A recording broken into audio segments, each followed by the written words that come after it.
Hello anime lovers, स्वागत है आपका वाइपर एनिमे एक्सप्लेन्ड चैनल पर। और आज हम देखेंगे साकामोटो डेज के एपिसोड नंबर 10 को। इसके पिछले एपिसोड्स की लिंक आपको डिस्क्रिप्शन में मिल जाएगी। तो चलिए जानते हैं इसकी आगे की कहानी को बिना किसी देरी के। लैब में हुई लड़ाई के बाद शिन और बाकी सबकी हालत खराब हो गई थी और इनका शरीर बहुत थक गया था। तो थोड़ा रिलैक्स करने के लिए साकामोटो सभी को पास के बाथ हाउस लेकर जाता है। शिन कहता है कि थका होने की वजह से उसकी पावर ठीक से काम नहीं कर रही, तो साकामोटो उसे आज के दिन बस आराम करने को बोलता है। शिन इससे पहले कभी बाथ हाउस में नहीं गया था और वो काफी एक्साइटेड हो जाता है। फ्रंट डेस्क पर हम यूतारो नाम के आदमी को देखते हैं जिसे यहाँ पर काम करना बिल्कुल पसंद नहीं है और ये बाथ हाउस उसके पेरेंट्स का है। साकामोटो उससे अंदर जाने के टिकट्स मांगता है और कुछ टॉवेल्स भी। साकामोटो उसे थोड़ा जाना पहचाना लग रहा था और शिन की बात सुन उसे पता चल जाता है कि ये लेजेंडरी हिटमैन साकामोटो है। असल में यूतारो भी छोटा मोटा हिटमैन हुआ करता था, लेकिन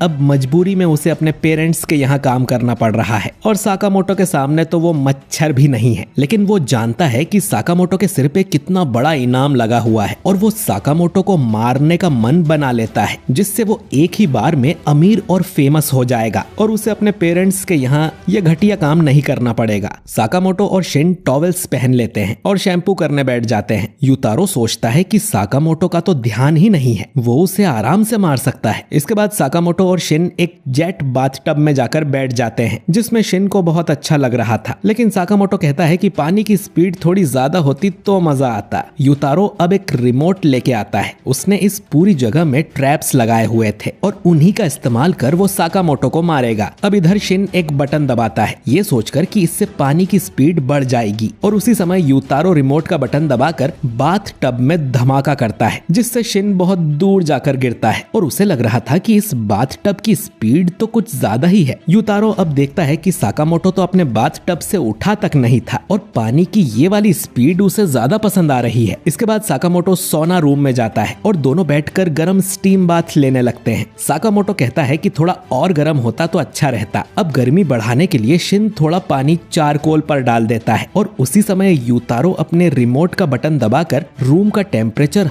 हद से ज्यादा कर देता है, इतना कि रूम में आग ही लग जाती है। ये लोग अब आग की भट्टी में बैठे थे, पर साकामोटो पर तो इसका असर ही नहीं होता और यूतारो सोचने लगता है कि इसकी चमड़ी कितनी मोटी है। वहीं शिन को तो लग रहा था कि वो फिर से हिटमैन ट्रेनिंग कर रहे हैं। इसके बाद साकामोटो शिन को लेकर बाहर आ जाता है, जो कि गर्मी से बेहोश हो गया था। इसके बाद साकामोटो ठंडे पानी में नहाने जाता है, तो यूतारो उस पानी को इतना ठंडा कर देता है कि वो बर्फ बन जाता है, लेकिन इसमें भी साकामोटो को कुछ नहीं होता, बस शिन की बैंड बच जाती है। इसके बाद यूतारो वाटरफॉल का प्रेशर भी बढ़ा देता है, लेकिन वो जितनी भी कोशिश करे साकामोटो को तो कोई फर्क ही नहीं पड़ रहा था, बल्कि उल्टा उसे मजा आ रहा था। इसके बाद ये लोग बाहर आ जाते हैं और शिन की बत्ती गुल हो गई थी। यूतारो समझ गया था कि साकामोटो को लोग लेजेंडरी असैसिन क्यों कहते हैं और वो तो उसे कभी नहीं मार पाएगा। साकामोटो इसके बाद लू के साथ पिंग पोंग खेलने लगता है। यूतारो के पेरेंट्स चाहते थे कि वो उनकी फैमिली बिजनेस को आगे बढ़ाए, लेकिन यूतारो एक हिटमैन बनने घर से चला गया था, पर उसके डैड ने उसे कहा था कि वो इतना स्ट्रॉन्ग नहीं है और आखिर में यूतारो को वापस ही आना पड़ा। तभी यहाँ यूतारो के दो पुराने बुलीस आ जाते हैं और उसका मजाक उड़ाने लगते हैं कि तुम तो अमीर बनने बाहर गए थे ना, अब वापस क्या करने आए हो। यूतारो उन पर गुस्सा करता है तो वो उसे पीटने लगते हैं और इसके बाद यूतारो और उसके बाथ हाउस के बारे में काफी बुरा भला भी कहते हैं और यूतारो उनका कुछ नहीं कर पाता। साकामोटो पास में खड़ा ये सब सुन रहा था और वो पिंग पोंग बॉल मारकर एक गुंडे को उड़ा देता है। दूसरे गुंडे को लगता है कि ये यूतारो ने किया है, तो वो उसे मारने आता है। साकामोटो अब अपनी आइसक्रीम की डंडी से दूसरे गुंडे को भी दूर फेंक देता है। यूतारो समझ जाता है कि ये सब साकामोटो ने किया है और वो शुरू से ही जानता था कि यूतारो एक हिटमैन है और उसे मारने की कोशिश कर रहा था। वो साकामोटो को सॉरी बोलता है, तो साकामोटो उसे कहता है कि ये बाथ हाउस कमाल का है और इसमें काफी धमाकेदार फीचर्स भी हैं। इतना कहकर साकामोटो फैमिली यहाँ से चली जाती है। पहली बार किसी ने यूतारो की तारीफ की थी, तो वो बहुत खुश होता है और अपने डैड को कॉल करके कहता है कि वो खुशी खुशी बाथ हाउस पर बैठने के लिए तैयार है और हिटमैन बनने का अब उसे कोई शौक नहीं है, वो उसके बस की बात नहीं है। अगले दिन शिन का शरीर और ज्यादा दुख रहा था क्योंकि बाथ हाउस में उसकी अच्छे से धुलाई हुई थी। इसके बाद हम कुछ लोगों को देखते हैं जो कि चाइना से यहाँ जापान आए थे और ये लोग यहाँ पर लू को वापस लेने आए हैं। लू, शिन और साकामोटो एक चाइनीज रेस्टोरेंट पर लंच कर रहे थे। लू बताती है कि ऐसे बाहर का खाना वो पहली बार खा रही है क्योंकि वो वही सब खाकर बड़ी हुई है जो उनके फैमिली शेफ बनाते थे। शिन सोचता है कि वो कभी कभी भूल जाता है कि लू एक बहुत बड़े माफिया बॉस की बेटी है और पूछता है कि उसका चाइना जाकर अपने पुराने दोस्तों से मिलने का मन नहीं करता क्या। लू कहती है कि उसे यहाँ की पीसफुल लाइफ बहुत ज्यादा पसंद है और उसे वापस जाकर माफिया वाले झमेले में नहीं पड़ना है। तभी वो चाइना के गुंडे यहाँ आ जाते हैं और साकामोटो को शूट करने की कोशिश करते हैं, लेकिन साकामोटो अपनी चम्मच से उस गोली को रोक लेता है और उस आदमी को उठाकर अपनी टेबल पर पटक देता है। लू पहचान लेती है कि ये आदमी कोई और नहीं बल्कि वूटांग है, जो कि उसकी फैमिली गैंग में काम किया करता था और उसे लगा था कि ये मर चुका है। वूटांग कहता है कि लू के फादर की डेथ के बाद से ही उनकी गैंग को एक लीडर की जरूरत है और वो चाहता था कि लू वापस चाइना चलकर उनकी गैंग को संभाले और इन फालतू के असैसिन्स के साथ अपना टाइम वेस्ट ना करे। लू कहती है कि वो माफिया में वापस नहीं जाना चाहती और जिसे भी गैंग का लीडर बनना हो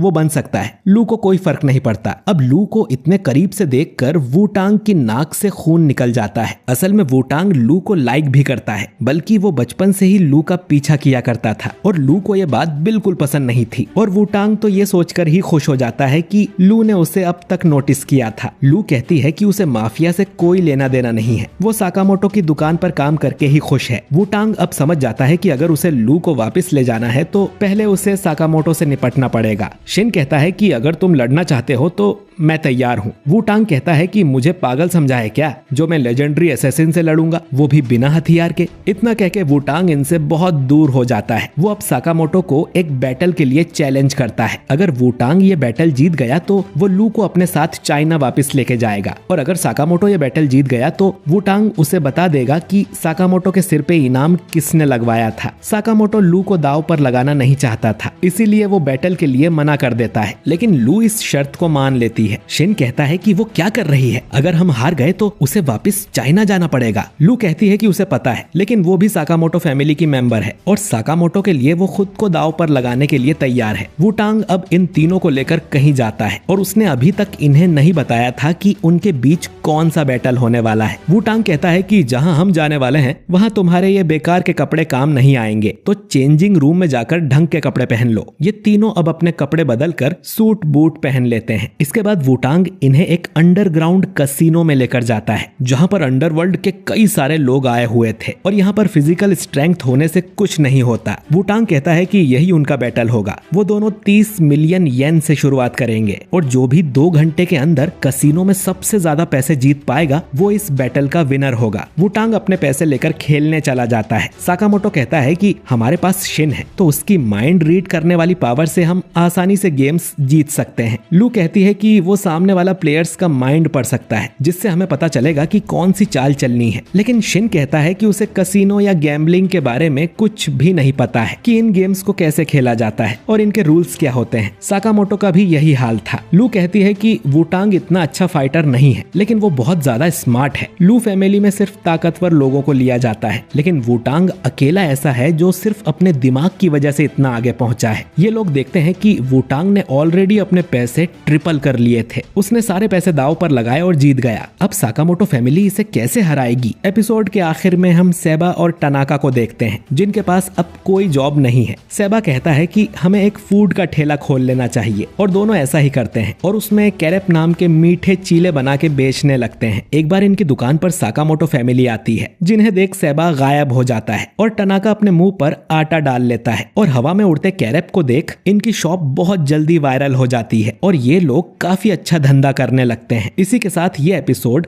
खत्म हो जाता है। तो दोस्तों आपको ये एपिसोड कैसा लगा कमेंट करके जरूर बताइए और वीडियो अच्छा लगा हो तो इसे लाइक और शेयर कीजिए और अगर आप हमारे चैनल वाइपर एनीमे एक्सप्लेन्ड पर नए हैं तो हमारे चैनल को सब्सक्राइब करके बेल आइकन जरूर दबाइए। मैं मिलता हूँ आपसे बहुत ही जल्द अगले वीडियो के साथ। शुक्रिया।